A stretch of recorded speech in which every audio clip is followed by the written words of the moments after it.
Sophie's eyes had been drawn to the quiet figure lingering at the edges of the ballroom.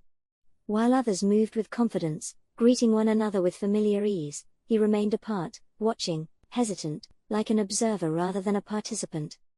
Now, up close, he was even more striking.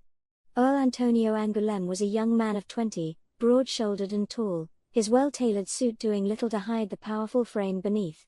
His dark hair was thick and slightly unruly, as though he had run his fingers through it one too many times out of habit.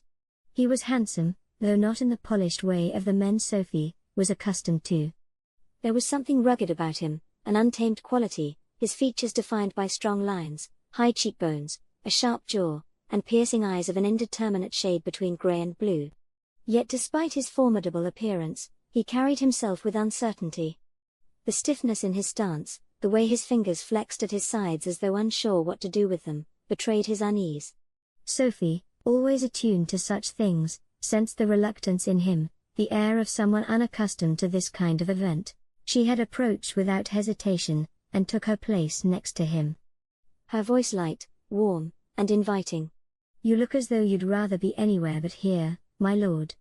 Antonio startled slightly, as if pulled from his thoughts for a moment. He simply regarded her, as though weighing his words. Then he inclined his head slightly. "My apologies, I am not particularly skilled at social gatherings, Lady Sophie." His voice was low and rich, with the faintest trace of an unfamiliar accent, something foreign and refined yet softened. Sophie smiled up at him. "I suspected as much," she said, then lowering her voice, "You were standing looking as though you might make a run for it at any moment." He exhaled a quiet chuckle. "Was it that obvious?" Painfully, she teased, tilting her head. "And yet, here you are, enduring it. Why is that?" There was a pause, and something flickered in his eyes before he answered, "It is expected of me." A simple answer, a truthful one. Sophie studied him. He was unlike the other men in the room, self-assured gentlemen who lived for such occasions, who relished the politics of courtship and social maneuvering. Antonio did not.